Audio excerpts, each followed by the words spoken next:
The Spin-Off Podcast Network. This is Kiwi is back for a brand new season with more inspiring kōrero from special guests including rugby player, father and role model TJ Perenara. My family bring me joy. Rugby brings me joy too, but it's not the same joy as my family brings me. And global dancer and choreographer Kirsten Dodgen. For some reason, people think I'm very intimidating. Listen to the new season of This is Kiwi, brought to you by the Spin-Off Podcast Network in collaboration with Kiwi Bank. Available now wherever you get your podcasts. Are you curious about how business can be better?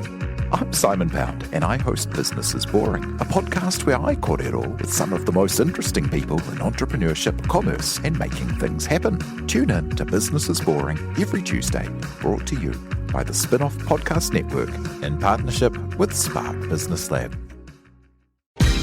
The Real Pod is brought to you by our good friends at Nando's. They've got restaurants across Aotearoa, and if you order through the Nando's app, you can collect Perry Perks points to redeem for delicious rewards. Hit nandos.co.nz to learn more and start earning. Just something to do a good TikTok too. Because you know that TikTok, that got a vibe one? Mm-hmm. Do you know what I'm talking about? How does it go? Sorry, Jane? No, don't put that in the cold open, please. No, you just ensured that it's the cold open. Congratulations. Oh,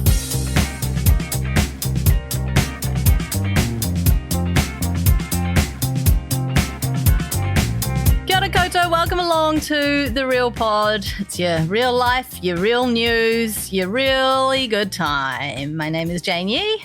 I'm joined by Duncan Grieve. Kia ora, Duncan. Kia ora, Jane. You're really missing your reality TV, I think. I was kind of relieved when the 3-4 episode weekly slog was over, even though it represented the end of Celebrity Treasure Island. But now I feel like I missed that sort of anchor in my week.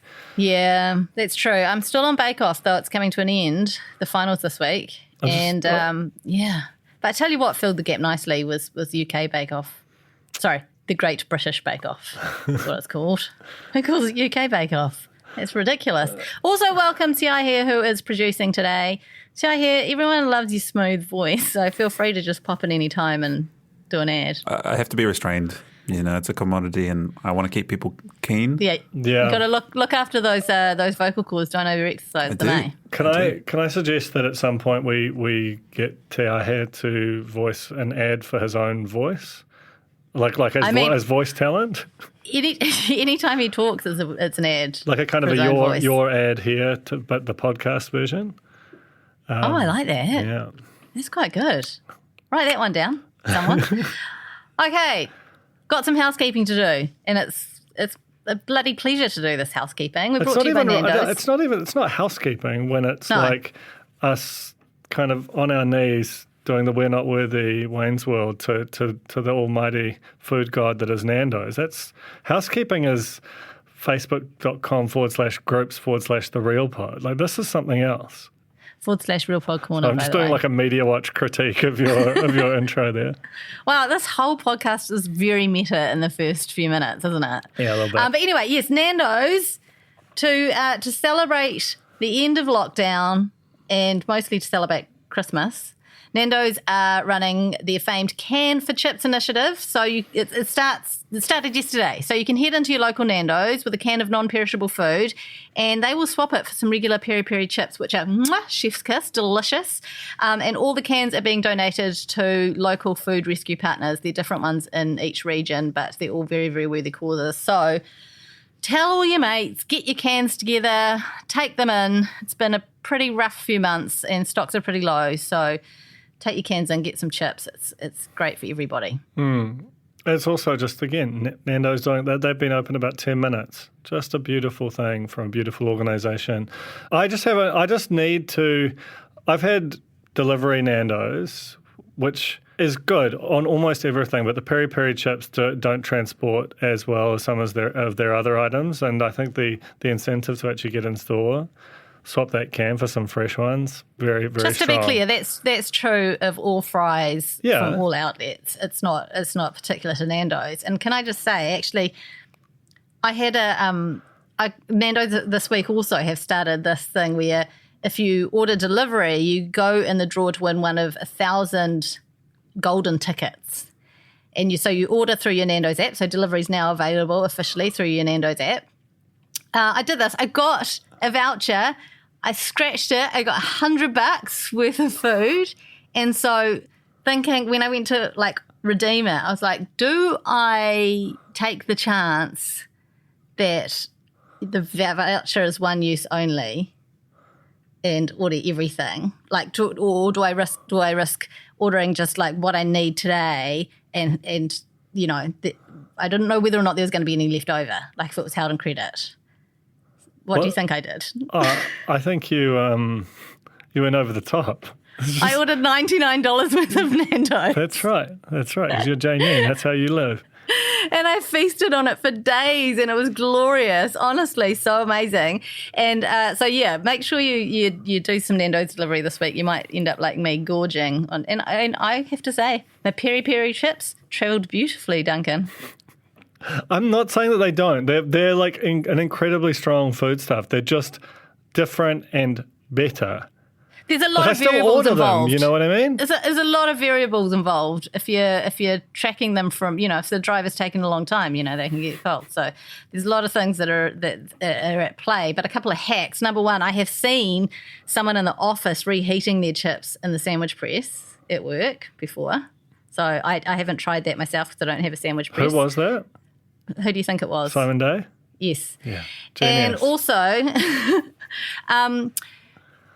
cheesy garlic bread is bloody good and microwaved for 15 seconds the next day. Cheesy garlic bread might be it's improved nice cold. by the travel.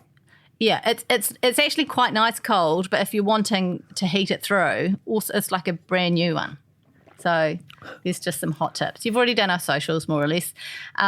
Later on in the show, I attempted a bake-off technical challenge, so I'll talk to that in real life. And also, Duncan went to 3 restaurants. Yes, absolutely went bonkers. It was green light go, except for it was red light, 3 restaurants. Anyway, that's coming out later in real life. For now, let's get into the real news.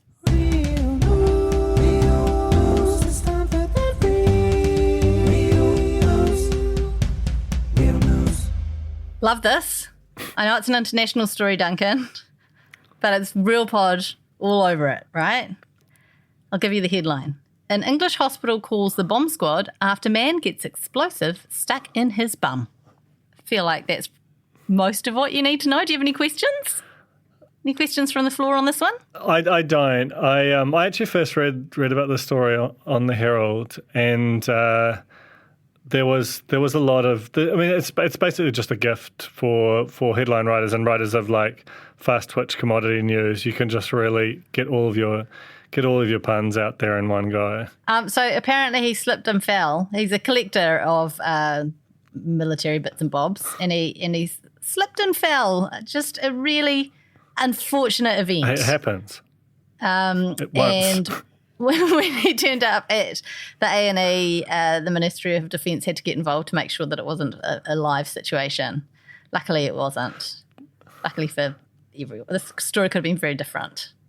This feels like a story that might not be true at all. It does. It really does. Like as soon as it first gets reported anywhere, there is no incentive to fact check or to follow it down to... Why would you? Why would you want to expose it as fake when you can have some fun with it? You want to live in a world where this kind of thing goes on. And we, to be fair, we do. But yeah, there could be a whole...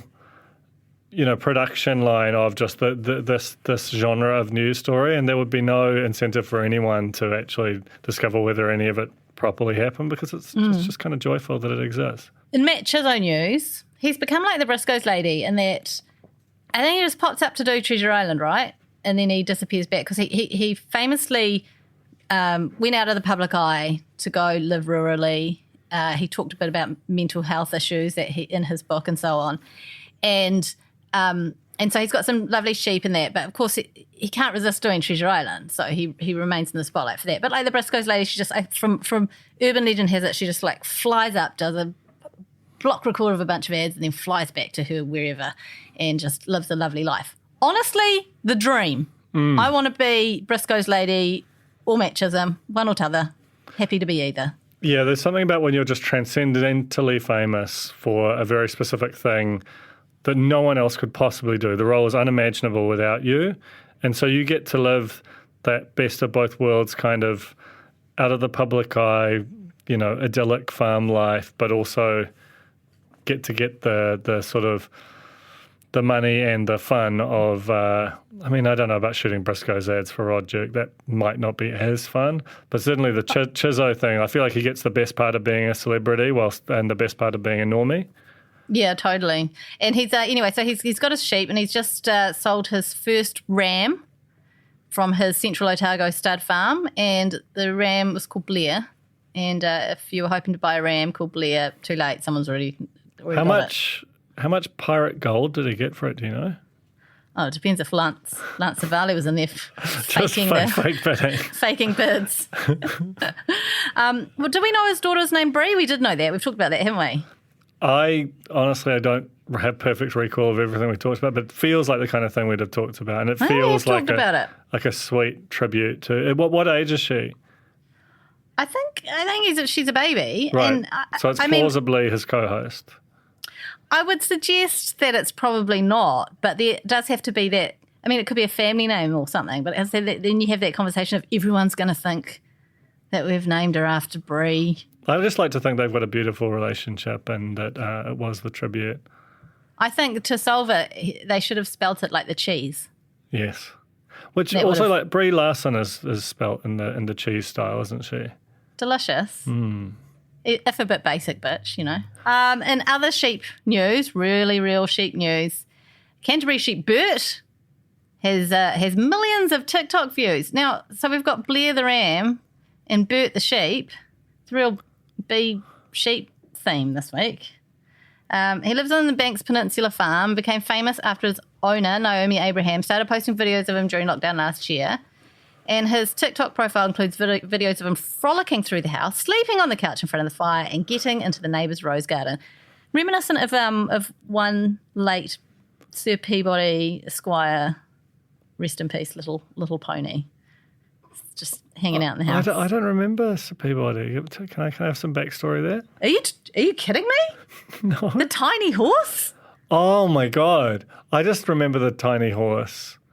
That was actually a great episode, that one. That's extremely disrespectful, by the way. Did we put that up for the podcast awards? We did, yeah, that was in the reel. That's probably how come we got that It's second such a shame place. he died, because we could have exploited that content for forever and a day, and now no more awards for us. Especially now that some jokers have started up some comedy podcast network. We're not going to have a look in next year, are we? Yeah, that's unfortunate. Yeah. Reality TV recapping real life in New Zealand podcast category. Yeah, they need to get much more micro. Okay. Back overseas now to Denmark, where there was a big snowstorm. That's not that surprising. Some people got snowed in. Again, not that surprising. But in this cute story, some workers and shoppers in a Denmark Ikea got snowed in. So they all slept over in the store, had some yum food to eat. There were about 30 people hunkering down for the night, and the store manager wandered around singing songs to them to get them off to sleep. It's very Danish. I'd love to be part of this. Yeah, did you read there was a related story about a pub in, I think, Northern England, yes, when Oasis were playing? I love the whole tribute band name scene. I feel like when Oasis were really, really massive in the UK, they were so big that their tribute bands were like also in the back of the enemy, and Oasis kind of had a certain kind of parallel fame as a result. And I was pleased to hear that they were still hacking away pub venues, but so be it. But yeah, the idea that so basically they got snowed in for like 3 nights and in a pub, like. Honestly, that kind of sounds like the dream. It's amazing. You're likely there with your mates. Yeah. You've got beer on tap. You've got a lot of beer on tap. You've got Oasis there to smash out the hits. I assume they'd played a nightly set. There were some patrons who had booked rooms, which is even better, right? Like, because then you can... Right, you've got somewhere to go sleep. Yeah, everyone else had to sort of hunker down in the main area, which, would have been a bit less of me. It's more of the Ikea kind of situation. Those things are so big, you probably still get some privacy. But yeah, it feels like, I mean, obviously climate change, bad, but some quite cute stuff coming out of it at the moment, which, you just got to take it where you can get it. Well, the thing is, climate change is happening. It doesn't mean we have to stop trying to do what we can to prevent it escalating at such a rate. But when there are silver linings of a bad situation, I think we should acknowledge them. We're allowed to talk about them.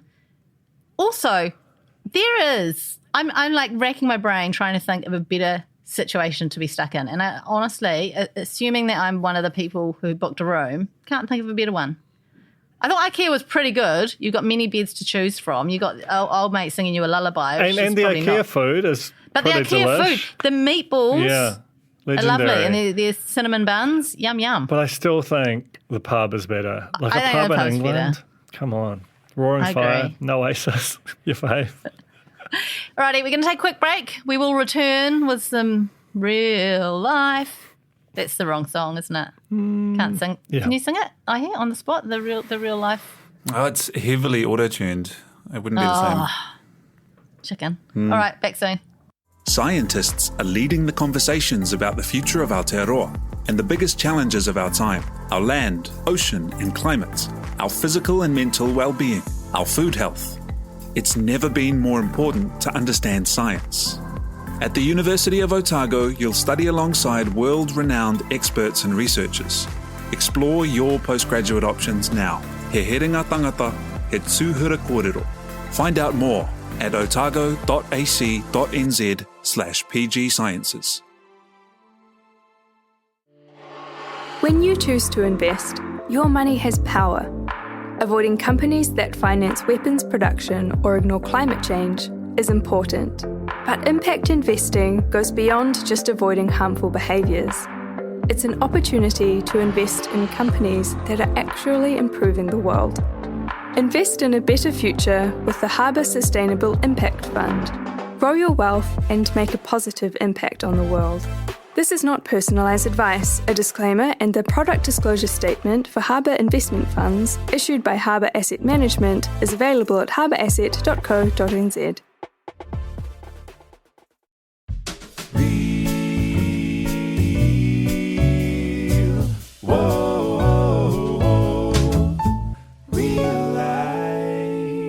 We're in the traffic lights. How's it working out for you, Duncan? Okay, so I love it. I love it a lot, but also I went too hard and I got a bit overwhelmed and have to take a break from public life. Go to the farm, hang out with the sheep. Yeah, I just need to go see Blair, polish his horns, so basically what happened was I went out for lunch on the Friday, and then I went to a friend's 40th on the Friday evening. Then I had a very long-standing booking that just happened to come good on the Saturday, and then same with a family dinner at a restaurant on the Sunday, and it was just like a kid's birthday party on the Saturday, and it was just so much public interaction that it kind of, by the end of it, I was just sort of, I was exhausted, but also like I just gotten used to sort of portion control and not drinking too much wine, all kinds of stuff, all the stuff that restaurants strongly encourage you to not do. These are bougie problems, I tell you what. But yeah, I love it, but I need to I think I needed to ease back into it in a way that I absolutely did not. How is it for you, Jane? Much the same. I haven't been to any eating establishments. I did go to a family birthday party. Oh yeah. On the weekend, which was nice. So blessing and a curse, being able to see my family again. You know how it goes. I do. There were certainly parts of lockdown that were like, oh shucks, can't see you, miss you, you know. But here we are, and so that's kind of been it. I'm scared. I'm definitely going to ease in. I'm scared because not so much because I think I'm going to catch COVID, though that's always in the background of your mind, isn't it? I'm just scared of people. It's been a while. Yeah, it's a lot. And I'm mostly scared of making a giant fucking idiot of myself as well. I returned a lawnmower last week and I had to return it to a Mitre 10 Mega and I couldn't get a park right outside. And so I looked like a lunatic. I looked like I was mowing the fucking car park. Then you buried the lead. This should have been our open. So, yeah, that's how traffic lights are going for me. Right. I mean, to be honest, I feel like, and I also went to the pub. Like, I did a lot.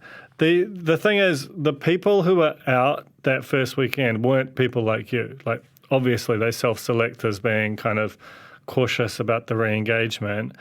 And so it was all kind of hypersocial people who had been kind of restrained for a long period of time and were ready to go. Like, our neighbours had like a big old house party. There was like broken, and I think it was Crate Day on Saturday. There was like broken DB bottles outside. I think some people definitely went too ham. I wasn't on that side, but there was definitely like a particular energy in the air. What was your weekend one like? I buggered off with my partner to the Waitakares and went glamping. So, that's a move. Yeah, really nice. And a mode. It was huge. It was about as antisocial as we could be. Right. What else? What else is happening? A house party up the way at my house too. That is the one thing I have to say was quite nice, is that there's a place nearby. They party regularly, obviously not been during lockdown, and back into it weekend one. And it was really nice to just hear people having a good time. Yeah, I have to say that I liked it too. I mean, the broken DB swappers aside, just seeing people like dressed up, walking down the driveway, super excited. There's just something about seeing these like elements of normalcy returning. And I think as well, because you had that like run of double-digit case numbers, the fact that it's at a time of year when you're able to hang out much more safely and outdoors, and then when you're inside, everywhere I went was doing the vaccine passes properly, and it feels like we just might have a shot at evading the some of the just the bad times that have touching wood here that have accompanied these moments internationally. I'm extremely confident that as soon as I need to use my vaccine pass for the first time, I'm going to fumble and drop my phone and going to need to buy a new phone. Yeah. So I'm just putting that out there and I'll update you. You're going to real pot it. I'm going to real pot it. Yeah. I am. Yeah. What I didn't do was real pot my hair appointment. I managed, just an update from last week, I managed to get a hair appointment on Christmas Eve. I've got my kids on Christmas Eve. They are not at school. They're in my sole care. I don't care. I don't know what I'm going to do. What time is your hair appointment? It's in the morning time. Well, the office will be open. Just come drop them off with us. Oh, they haven't got vaccine passes. It's just a logistical nightmare. Oh, yeah. Look, no matter what, I'm getting my hair done. Well, I'm very happy for you, Jane. Thank you. Yeah. So, greys be gone. Just trying to decide whether I get my fringe back or just keep growing it out now. Which way are you leaning? I'm leaning growing it out because I just can't be bothered with the maintenance. Anyway, I baked chocolate fondants. Well, chocolate fondants? I thought fondant was a thing that went over a cake. It's a type of icing, but also you can get these chocolate fondants, which like you might know them as like lava cakes. They're like little individual portions, and when you stick your spoon in, all the it oozes out. Ooze out. Oh, that sounds real yum. Unctuous. Is Sue Fleischl has not said one time. Really? She's on like straight. I wonder if there's a... Someone said something to her, clearly. Anyway, this was a tech challenge on Bake Off last week, and I couldn't find Brett Schneider's recipe, so I went with a Gordon Ramsay or something. And I was supremely confident that I would be fine. Was it a triumph or was it a disaster, Duncan? I feel like it's... what I really think is that it was basically a triumph, but that your standards are so exacting that you hold yourself to that you're going to consider it a disaster. What do you think happens if you have a good fondant? assume it's unctuous and oozing. And standing up, right? Well, I mean, so that was, yeah, look. Okay, so I'm just showing Duncan a photo. This is great audio content as per. What I'm looking at is a sort of, it looks delicious, but it is admittedly like a lake of sort of chocolatey goop with a little bit of sponge off to one side, maybe some cream and a couple of straws. And some caramel drizzle. So did it start whole and then end up like that, or was that? As soon as I tipped it out of the ramekin, it just collapsed on itself. But I know exactly what. I know where I went wrong. Where did you go wrong? Well, I forgot to put flour. Wow. I forgot to put flour in, and then I realised my mistake when I pulled them out of the oven. But luckily I had 2 more that I had put in the freezer, so I whipped them out, and they hadn't remotely frozen yet. And I cleared the goopy ones out of the ramekins, and then chucked the batter in, then added some flour, chucked the batter in again, thinking this will work. And it didn't, because of course all the batter from the previous one, of course, that didn't have anything to hold it solid, was on the outside. So there was no fortifying thing. It did taste good. It does look delicious. I think it tastes exactly like a fondant would taste the moment you stick a spoon in it. It just didn't present very well. So it wasn't a complete loss, but I definitely would have been sent home, no doubt about it. Yeah, you would. That's a real... That does look... The authenticity is that it looks exactly like someone who got sent home on Bake Off who made exactly that error. Mm. Hey, also in crypto news, we'll just round up with my crypto update. I really want to know more about crypto. Over the weekend, I read heaps about Web3, and now I'm not... I don't know what Web3 is. Web3... But... okay. Do you want to, top line? Well... One sentence. Oh, I can't do that. Basically, it's considered a potential next, or is very likely to be one of the potential future visions for the internet, wherein the big platforms play less of a role and creators are compensated for, so if you're, whatever it is that you do online, if the people who derive value from it being the sort of users in a social media sense, they capture more of the value versus the Googles and Facebooks of this world. And crypto is a very big part of it. And I'd been just sort of this buzzword for me for a long time, and I finally sort of clicked and I was like, oh, that feels inevitable and really challenging and interesting. So I'm not going to go on a journey. I probably am going to go on a journey, but I won't just add that as a segment the same way that we have with Jane's Crypto Corner. But tell me about how crypto's going for you. I mean... Technically a sentence, because I don't think there were any full stops in there, but you did lose me at... Yeah, it was a little bit of it's at the very top. A little bit of a mini monopod. Crypto, okay. So what you're talking about, it sounds like just the only thing I can relate it to is Silicon Valley. Have you seen that? Yeah. Have you seen Silicon Love Valley? Silicon Is Valley. it the new internet, like on Silicon Valley? I mean, it is considered a new internet, yeah. Okay. But it's not... That new internet on Silicon Valley was quite different. I think, honestly, a great show, though, if you don't know what we're talking about. Amazing underrated television show. I reckon. So underrated. It's so good. Yeah. And great for rewatching, too. Okay, in crypto news, the crypto market bloody crashed, didn't it? It was a terrible time. It just went down. There was talk of regulation. I know I sound like I know what I'm talking about. Are you going to buy the dip is the big question.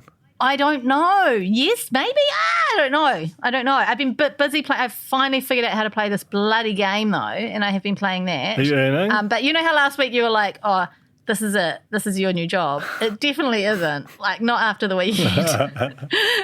It most definitely is not, because now I am losing money hand over fist because stocks are dropping. Do you call crypto stocks? I don't think so. Holdings, maybe? Holding. I think you call them stonks. Stonks, yeah. Stonks with an N. Everything is just going to pieces. But yeah, it may be a good time to buy. Are you going to hodl? Because they could be mooning soon. These are like crypto terms I've been learning.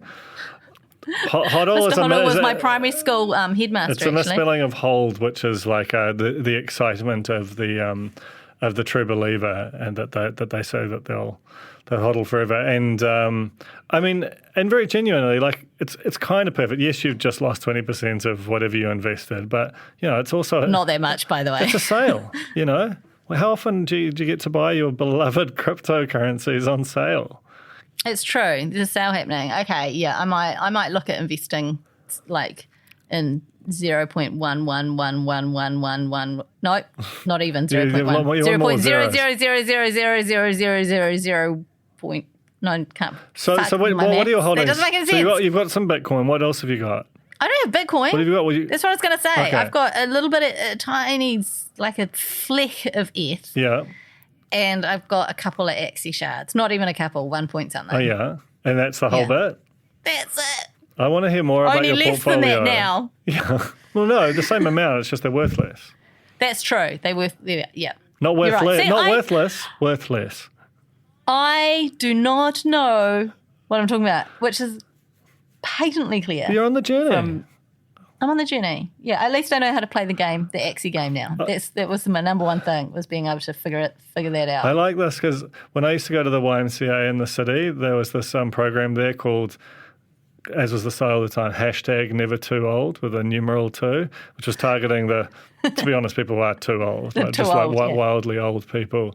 And it's always stuck in my mind for this kind of thing. And I feel like we could, as 40-somethings, trying to kind of imagine a world where we can participate in crypto. There's a sort of a never too old kind of a vibe. It's adorable, really, isn't it? It's very cute watching us just fritter away money. I hope that the crypto inclined who are listening to this are not shaking their heads and thinking we're idiots. Well, they definitely are, but they might help out. But hopefully they're finding an endearing side to it, not just an embarrassing side. That's my eternal. That's the best I can hope for the rest of my life, pretty much, is that I can be cute but not embarrassing, or not too embarrassing. Yeah. You get on the right line of that divide. Yeah. Okay, that's us. That's right. That was a podcast, eh? Yes, and we say that every time, and every time 'tis true. So we've got once again, one more in us for this year. We've got one more in us. We are planning, hopefully, a little pop-up bonus, but we'll see how that goes. We'll let you know. But we've got one more regular reg pod in us. Can't wait. So we'll catch you next week. Thank you very much, Shia here. Thank you, Duncan. Thank you to Nando's. Thank you to the Cornies. Thank you to the spin-off members. Thank you, everyone, everywhere. Not everyone. Not everyone. Not the bad ones. Bye now.